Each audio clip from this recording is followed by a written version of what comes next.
Détendez-vous sur Radio Clédou. Partout où vous êtes, à la maison, dans vos lieux de loisirs. Branchez-vous sur le dynamisme. Radio Clédou. Radio Clédou. 101.2.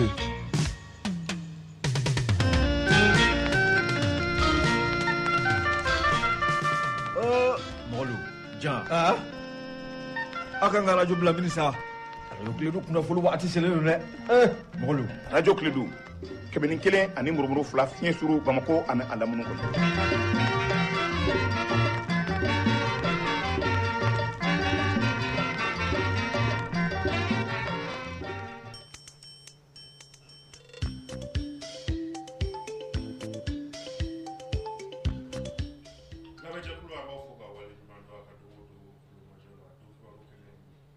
Lamɛnjɛkulu an b'aw fo ka waleɲuman dɔn ka don o don kulomajɔla den pɔru kɛnɛ ni an sigilen bi araba sɛptamuru kalo tile 17 san 2025 kunnafoni bakurubaw olu filɛ nin ye Kayɛ mara kɔni na mɛ wagati min na i ko sisan siraba ka taama kɔni gɛlɛyalen don ka kan ni bamanciwale mɔgɔw ka wulikajɔ kɔni ye a bɛna chauffeur dɔw ka laseli lamɛn bi Clédou don pɔru kɛnɛ kɔnɔna na hali bi lakanako ta fanfɛla na min ye général Makan Alasana Jara ye ale ye finitigilakaw ka ɲɛma dɔ kɔni ye yɔrɔ kofɔli na ale bɛ ka laseli kɔni kɛ ka yira k'a fɔ ko wulikajɔ bɛɛ lajɛlen kɔni bɛ sen na walasa lakana bɛ se ka na cogo min na o bɔlen kɔni nɔ min bɛ tali kɛ yirituru kɔni kɛra min yɛrɛ bilalen bɛ bɛn ale ni keleya dɔgɔkun kelen min baaraw bɛ sen na walasa o bɛ se ka lawaleya cogo min na yirituru dɔ kɛra ni ne ye kunnafoni bakurubaw ye kunnafoni misɛn dɔw bɛna fara olu kan minnu bɛna lase aw ma tɛ ɲɛrɛ fɛ.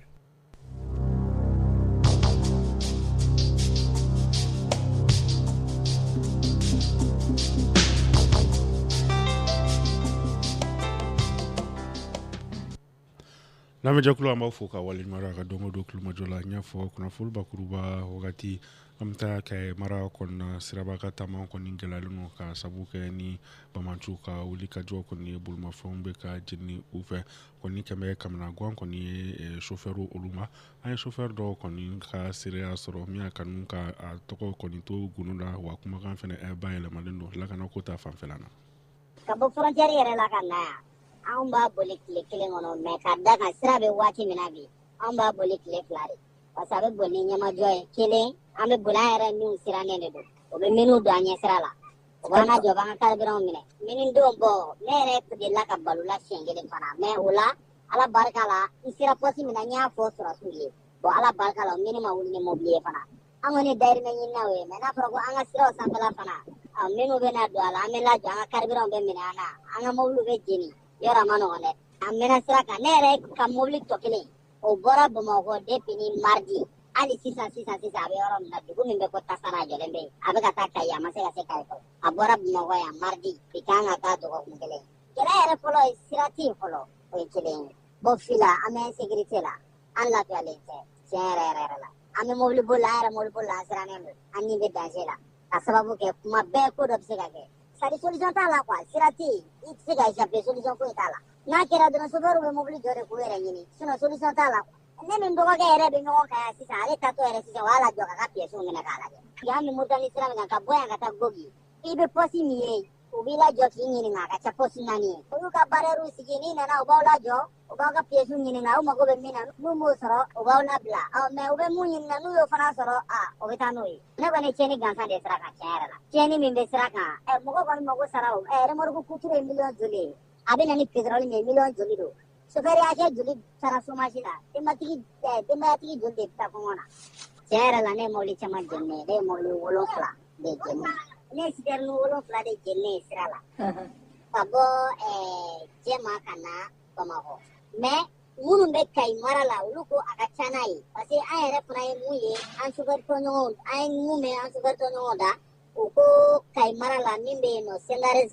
Sandare zone yɛrɛ kɔnɔ min bɛ yen nɔ ko ka ca mais ne m'o ye tiɲɛ yɛrɛ la mais ne yɛrɛ kɔni ɲɛ ye mun ye mobili 7 de don a dɔw yɛrɛ ni Bamakɔ cɛ tɛ tɛmɛ 60 kilo la dɔrɔn bon ne kɔni y'o de sira la mais à part ça ka fɔ ko n ye bi kɔni n ka bi boli la n ma mɔgɔ ye mɔgɔ ma na jɔ ka ɲininka sira kɔni libérélen don mais an ni sɔrɔsiw bɛnna tiɲɛ yɛrɛ la an ni sɔrɔsiw bɛnna an n'u bɛnna yɛrɛ convoi caman bɛ ka taa hali an dontɔ Kati sisan an ni sɔrɔsiw bɛnna yɛrɛ u bɛ ka taa yɛrɛ Kayi mara la yen nɔ mais an kɔni bɛ yan an ma escorté laɲini min kɔni bɛ ne bolo sisan an bɛɛ de bɛ jɛ ka kɛ kelen maliyɛn bɛɛ de bɛ jɛ ka kɛ kelen an k'an ka faamaw dɛmɛ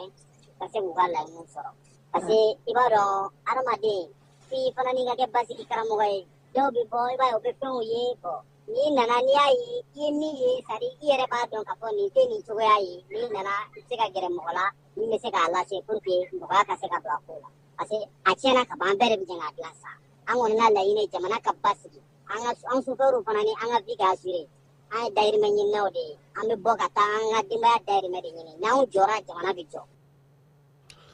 nin kun ye chauffeur dɔ ka laseli ye kumakanw bayɛlɛmalen n'o ka kɛ ni lakanako ta fanfɛla ye hali bi o siratigɛ kelen kɔnɔna na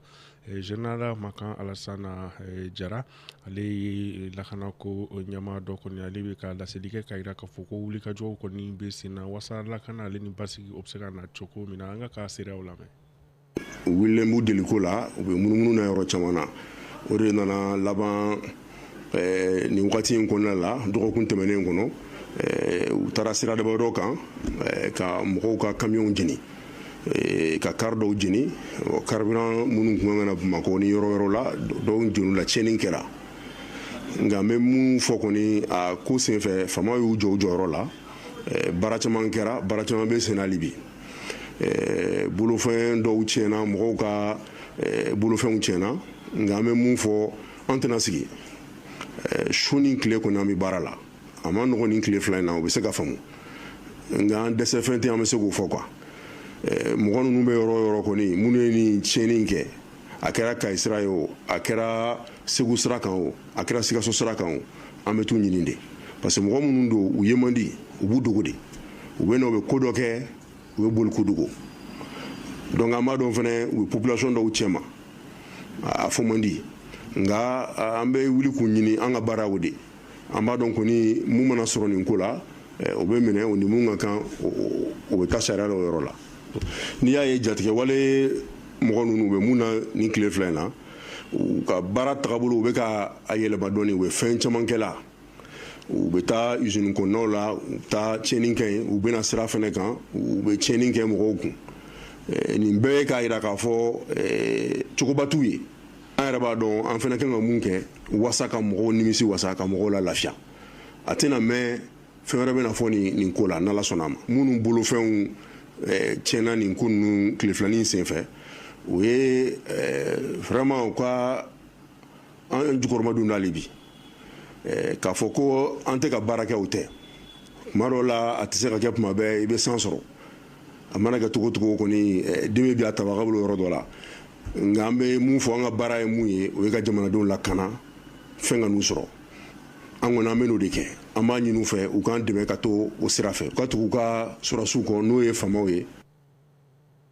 nin kun ye général Makan Alassana Jara ale ka laseli ye an bɛ taa kalanko ta fanfɛla na min ye ekɔlikaramɔgɔw ka lafasalitɔn kɔni dɔw farala ɲɔgɔn kan ni ka dɛmɛ ta k'a ɲɛsin ekɔlikaramɔgɔ minnu kɔni bɛ ekɔli katoliku olu kɔnɔna na ka sabu kɛ gɛlɛya kɔni bɛ olu kan an bɛ wagati min na eko sisan o siratigɛ la an ka jɛ ka Abdulayi Salam Mayiga lamɛn ale y'a ko ɲɛma dɔ ye. La FENAREC ani FEN olu ye fédération de jɛkulu de don jɛkulu mun syndicat wɛrɛw fɛnɛ b'u olu kɔnɔ olu bɛɛ fɛnɛ affilielen don la Confédération syndicale des travailleurs du Mali n'a bɛ wele ko CSTM. O de la sa anw y'a ye parce que k'a fɔ an ni syndicat des écoles catholiques anw fɛnɛ bɛɛ bi jɛkulu kelen kɔnɔ bon olu ye problème sɔrɔ a ka kan anw fɛnɛ kan ka wuli k'u dɛmɛ o de kunkanko la anw fɛnɛ an wulila k'u dɛmɛ bon gɛlɛya min b'u kan o de ye an jɛɲɔgɔn an baarakɛɲɔgɔn minnu bi o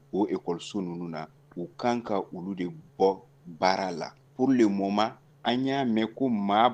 1000 ani maa 613 olu de kan ka bɔ baara la u y'u ka lettre yɛrɛ d'u ma lettre de licenciement yɛrɛ dira olu ma donc olu ye gɛlɛyaw de ye anw y'a yira k'a fɔ anw tɛ se ka jɛ ni o ye bon anw ye laɲini dɔw kɛ o laɲini ninnu na o de ye ka u redéployer fonction publique kɔnɔna na walasa fɛnɛ ka taa fara État kɛn bɛ ka enseignant minnu fɛnɛ ta olu fɛnɛ ka taa fara olu kan sabula n'i y'a jate minɛ k'a lɛgɛ o enseignant ninnu an b'a fɔ école karamɔgɔ jolenw de don État fɛnɛ mɔgɔw bɛ se ka jɔ u la a bɛ se k'u exploiter cogoya wɛrɛ la sabula maaw de don san caman u bi kalan kɔnɔna na u bɛ mɔgɔ kalan kɔnɔna na wa anw bɛ avancer cogoya min na u bɛ avancer ten donc kana fɔ ten dɔrɔn k'u bila ten u yɛrɛ ma ten vraiment k'u tɛna baaraw kɛ dutigiw de don u fɛnɛ kan ka sɔrɔ baara la u bɛ se k'u yɛrɛ ka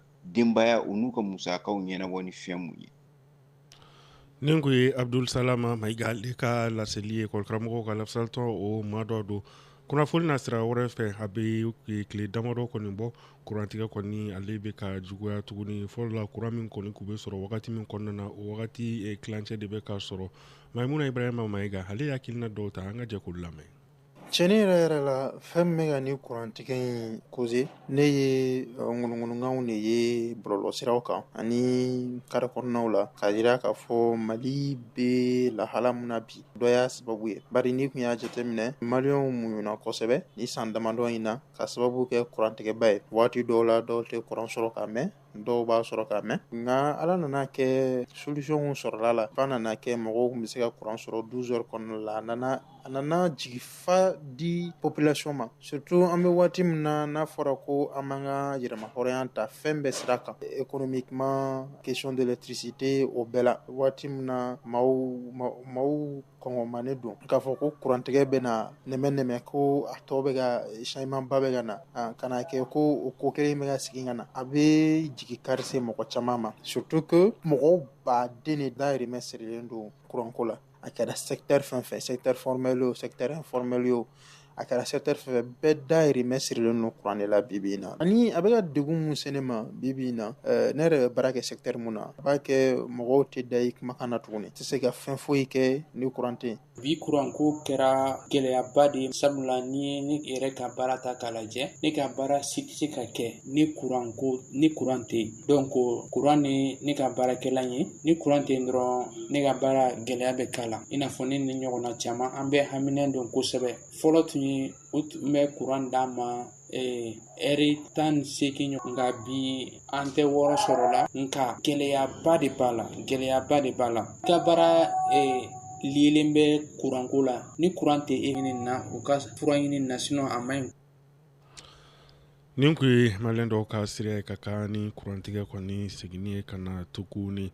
o bɔlen kɔ yen nɔ kɔkan kibaru kumabɔ dɔw farala ɲɔgɔn kan kun b'a bori fɛ an ka jɛ k'olu lamɛn. Farafina kɔrɔna Malawi olu ye kala ta k'u ka jamanakuntigi sugandi cɛbɔ 17 de kan bɔlen don jamanakuntigi yɛrɛ b'o cɛbɔ ninnu na n'o ye Lazari Chakwera ye kalata in datugura jaabiw bɔli bɛ sen na n'an bɔra Malawi an bɛ taa Algérie sirabakan kasara kɛra sababu ye ka maa 18 bɔnɛ u ni na ni ka maa 24 jogin Algérie jamana lakanali jɛkulu ka fɔ la ko bisi ɲɛ sira bila pont sanfɛ ka bin ji la u bɛ ka fɛɛrɛ sugu bɛɛ tigɛ yaasa ka maa tɔw ni kisi diɲɛ tɔnba jɛkulu ye Israël jalaki siya latunuwalew la Gazakaw kan o jalakili ninnu ma Israël bali ka taa ɲɛ n'a ka kɛlɛkɛfɛrɛw ye sɔgɔmada in na Palestine denmisɛnnin su yelen cayala kojugu halisa ɲininiw bɛ sen na Gaza lakanali jɛkulu défense civile fɛ walasa ka se ka su tɔw ye.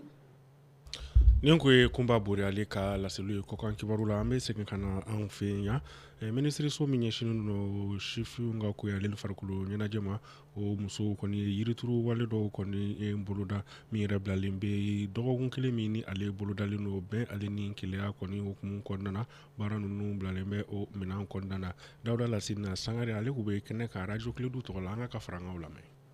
Jiriju 400 turulen kɔfɛ Kuluba forêt classée kɔnɔna na minisiriso muso minnu farala ɲɔgɔn kan olu nana Wɔlɔfɔbugu bolibana kana yiriso 50 ɲɔgɔnna turu Madame Umu Togola ale ye minisiriso muso ka jɛkulu ɲɛmaa ye. Gouvernement service fɛn fɛn bɛ ministère fɛn fɛn bɛ o musow de fɔlɔ ye ballontan organiser ballontan in organiselen bannen